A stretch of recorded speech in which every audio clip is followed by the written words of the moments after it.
Ndasubiye kubaramutsa mwe banywanyi mukurikira imboneshakure yacu ari no yanyu Shiramatsiko TV. Ni imboneshakure imwe rudende dushikiriza inkuru n'ibiganiro utaronka ahandi. Uyu ni umwanya w'amakuru agezweko ari kuvugwa ngaha mu gihugu c'u Burundi, aho ino mboneshakure yacu ari no yanyu Shiramatsiko TV ibategurira amakuru ahambaye cane aba ari kuvugwa mu bisata bitandukanye, aho twibanda cane ku makuru aba ari kuvugwa ku gateka kazina muntu, aba ari kuvugwa mu butungane, aba ari kuvugwa mu cibano, aba ari kuvugwa ku mbuga ngurukana bumenyi, aba ari kuvugwa muri politike ndetse n'andi yose mutamenye mwaranyagejwe turatohoza amaze tukabashikiriza ido nido.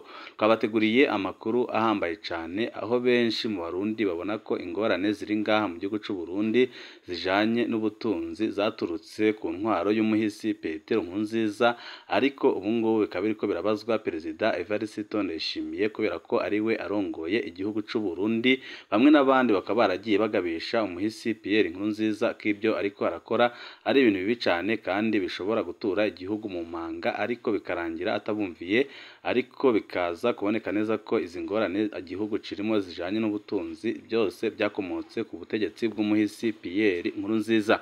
Hari amakuru ahambaye cane twabateguriye y'umuntu akomeye cane yagize uruhara rukomeye cane kugira ngo yumvishe umuhisi Pierre Nkurunziza ko ibyo ariko arakora bidahuye n'amategeko kandi ko agiye guta igihugu mu manga, ariko we akabandanya imigambi yiwe kumya gucinyiza abene gihugu ndetse no gupfukama mu nda Abarundi.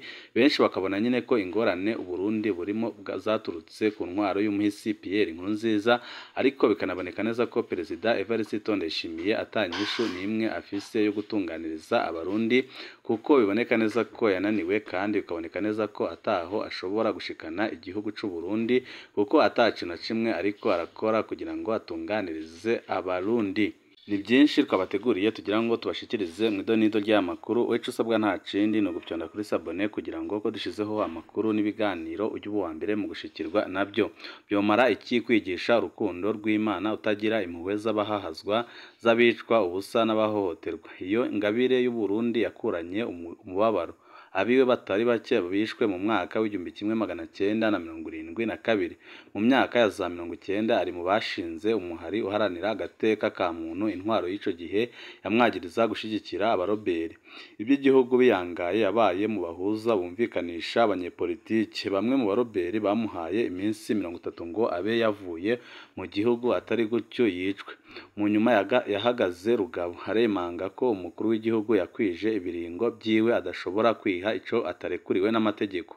Inyigisho yiwe yahindutse icivugo c'abanyuganira ibwirizwa shingiro n'amasezerano yarusha. Yaranswe, yaratewe ubwoba, ariko ntiyigeze ahesha. Tumwifurije gukukuruka mu mahirwe n'amahoro y'Imana yakoreye, kandi yagize uruhara rukomeye cane kugira ngo abana b'u Burundi ntibicwe ku bwinshi. Uwo muntu ninde? Mu ntango za 90 yanditse mu Gifaransa igitabo ku bijanye n'ubutungane be n'agateka ka muntu, gifise umutwe wibutsa aho Musa Mose yasaba Farawo kurekura ubwoko bw'Imana. Duhe umutwe w'ico gitabo. Andika n'ico civugo cavuye mu butumwa bwiwe gikoreshwa n'abahagarariye ibwirizwa shingiro n'amasezerano yarusha, aho bagikoresheje kandi bikaba byaragize umumaro ukomeye cane, naho umuhisi Pierre Nkurunziza yanze kugondozwa, ariko bikarangira ataye igihugu mu manga. Musenyeri mukuru Ntamwana yakoze ibintu bihambaye kandi n'ubu ngubu aracakora byinshi, aho benshi bavuga ko Musenyeri mukuru Ntamwana yakoze ibintu bihambaye cane, kandi akaba yari yashize ubuzima bwiwe mu kaga kubera amajambo ateye ubwoba yatinyutse kuvuga, aho yerekanaga aho ahagaze akeremanga ko adashigikiye ikiringo ca gatatu c'umuhisi Pierre Nkurunziza. Ikiringo cyazanye ibyago mu gihugu, ikiringo cyazanye amakuba mu gihugu, akaba ari nazo ngaruka Abarundi barimwo muri no minsi, kuko ingorane z'ubutunzi ziri ngaha mu gihugu c'u Burundi zose zirakomoka ku kiringo ca gatatu c'umuhisi Pierre Nkurunziza. Ariko bikanaboneka neza ko Perezida Evariste Ndayishimiye atanyishu n'imwe afise, kandi bikaboneka neza ko adafisiye inyishu ibibazo biri ngaha mu gihugu c'u Burundi, aho benshi babona ko yananiwe. Ntamwana ni umuhungu wa Joseph Ntamwana na Tereziya Budibu. Yavutse ku wa 3 Ruheshi 1946 mu Mukenke muri komine Bwambarangwe mu ntara ya Kirundo. ni umwana agira gatanu mu muryango w'abana 11 harimwo 5 bapfuye bakiri bato.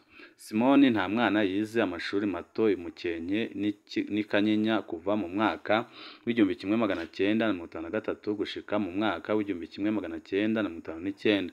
Ayisumbuye nayo ku iseminari ntoya y'Imureke mu mwaka w'igihumbi kimwe magana cyenda na mirongo itanu n'icyenda gushika mu mwaka w'igihumbi kimwe magana cyenda na mirongo itandatu na gatatu no ku iseminari y'Iburasira mu mwaka w'igihumbi kimwe magana cyenda na mirongo itandatu na gatatu n'umwaka w'igihumbi kimwe magana cyenda na mirongo itandatu na gatandatu.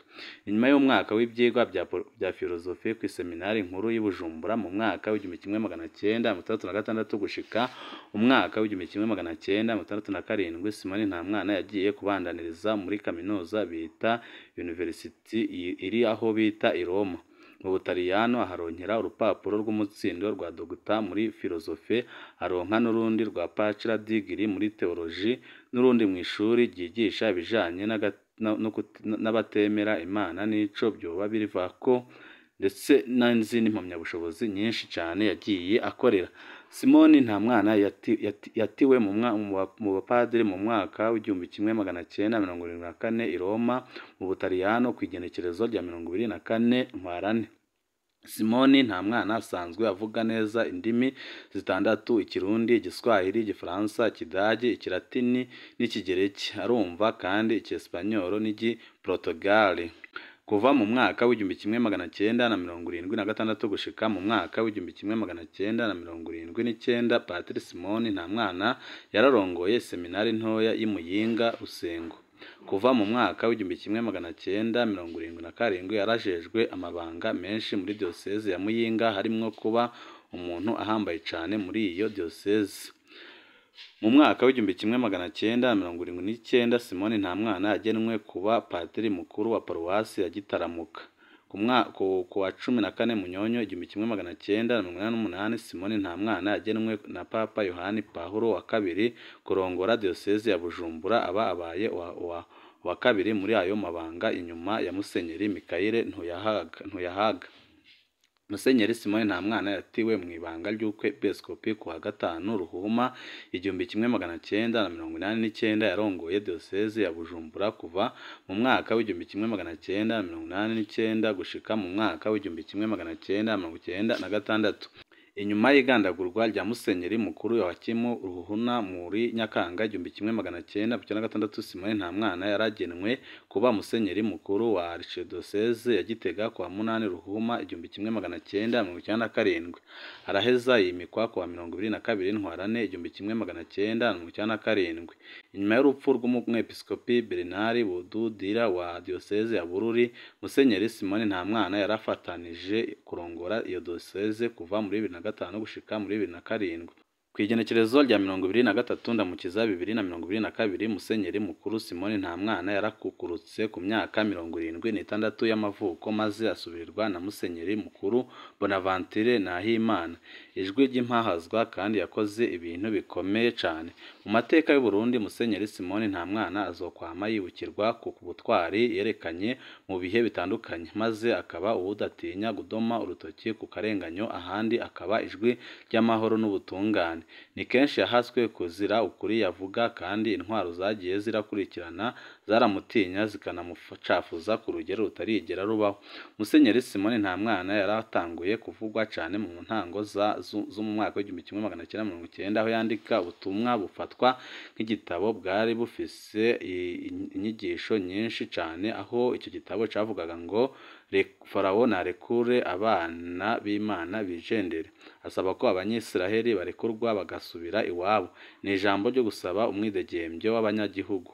Ubwo butumwa bufatwa nk'ijwi ryasaba kubaha agateka ka muntu mu Burundi, ubutungane na demokarasi inyuma y'imyaka hafi 25 y'intwaro y'igisirikare. Mu mwaka w'igihumbi kimwe magana cyenda na mirongo irindwi na kabiri, Simoni nta mwana yarabuze abantu benshi cyane mu muryango wiwe. ubutumwa bwiwe mu mwaka w'1990 bwafashwe n'ubutegetsi bw'ico gihe nk'ubwo kugumura abahutu na rirya hari hatanguye kuvugwa ibitero bya Paripehutu. Mu nyuma mu gihugu hose harakwiragijwe ibihuha ko Musenyeri Simoni Ntamwana akorana na Paripehutu, ko ari we ayigurira ibigwanisho n'ibindi byinshi cane, kandi bamwagiriza ibintu byinshi cane binateye ubwoba, ndetse benshi bavuga ko yahuye n'ingorane zikomeye cane. Mu mwaka w'1991 Musenyeri Simoni Ntamwana na Musenyeri Bernardo babaye mu batanguje Ligue Iteka, umuhari wa mbere uharanira agateka ka muntu mu Burundi. Inyuma y'igandagurwa rya Perezida Ndadaye mu mwaka w'1993 Musenyeri Simoni Ntamwana na Musenyeri Bernardo barahagarikiye ibiganiro hagati y'abanyepolitike kugira ngo bishoboke ko haboneka inzego zirongora igihugu.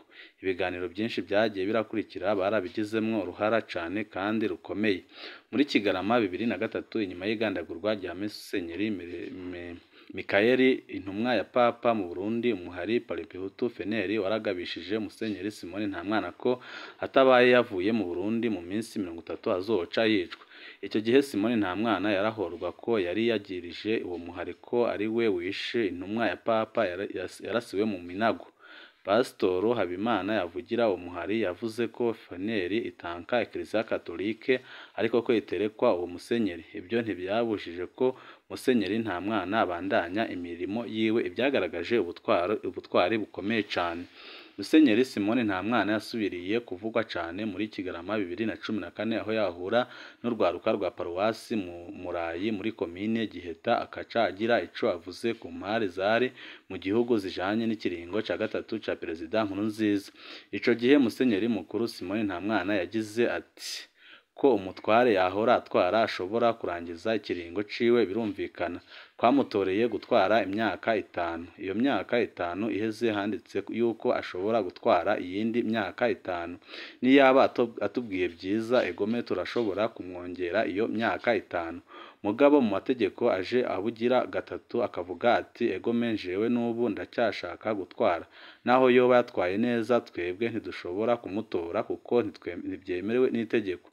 Twebwe ntidushobora kumutora kuko atarekuriwe kwitoza. Murumva rero rwaruka rwacu babyeyi mbona mwaruherekeje ko nabo bitoza ntibafise uburenganzira bwo kwitoza ku ngufu, canke bakitoza kuko batuguze, baduhaye impera kuko batwemereye ibi nibi canke biriya. Ntibafise ubwo burenganzira na gatoya. Erega uko niko kwakugira abandi abaja, niko twatugira abaja. Nta muntu numwe arekuriwe kugira umuja mugenzi, nta numwe. Iri jambo ryaragize uruhara rukomeye mu byakurikiye. Musenyeri mukuru Simoni Ntamwana amaze kwereka aho ahagaze yeruye amaso abarundi bo mu moko yose, ibyo barayuguriye kandi babona ko ibyo ariko aravuga ari ukuri. Iri jambo ryaragize uruhara rukomeye mu byakurikiye. Musenyeri mukuru Simoni Ntamwana amaze kwerekana aho ahagaze byuguruye amaso abarundi bo mu moko yose. Ibyo kwanka ihonyangwa ry'ibwirizwa shingiro ntibyari bigishobora kwitirirwa ubwoko kanaka. Musenyeri Ntamwana yaratewe ubwoba inyuma y'ayo majambo kugira yisubireko. Umuhisi Generali Adolphe Nshimirimana arishikira Igitega kubimusaba, ariko ntaco byahinduye kuko inama y'abasenyeri Katolike nayo yahavuye yerekana ko idashyigikiye ico kiringo ca gatatu c'umuhisi Pierre Nkurunziza kitari gikurikije amategeko kandi cyakweze ibibazo byinshi cane mu Burundi n'ubu ngubu ikigenda. Iryo jambo niryo ryabyaye iciyumviro sindumuja caranga abiyamirije ikiringo ca gatatu ca Petero Nkurunziza. Naho yagumye aterwa ubwoba ntibyamubujije ko Musenyeri mukuru Simoni Ntamwana yabandanije kwiyamiriza ubwicanyi n'akarenganyo byagumye byibonekeza mu butegetsi.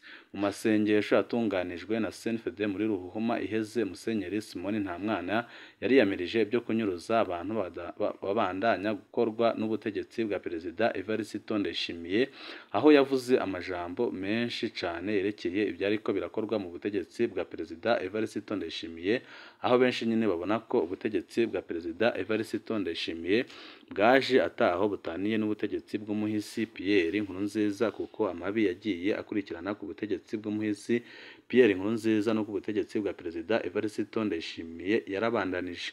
Banywanyi bacu ni ngaha duce dusozerera amakuru twari kabateguriye. Wica usabwa nta kindi ni ugupyana kuri sabone kugira ngo uko dushizeho amakuru n'ibiganiro bene nk'ibi ujye uba uwa mbere mu gushikirwa nabyo. Ibihe byiza nibyo ndabipfurije.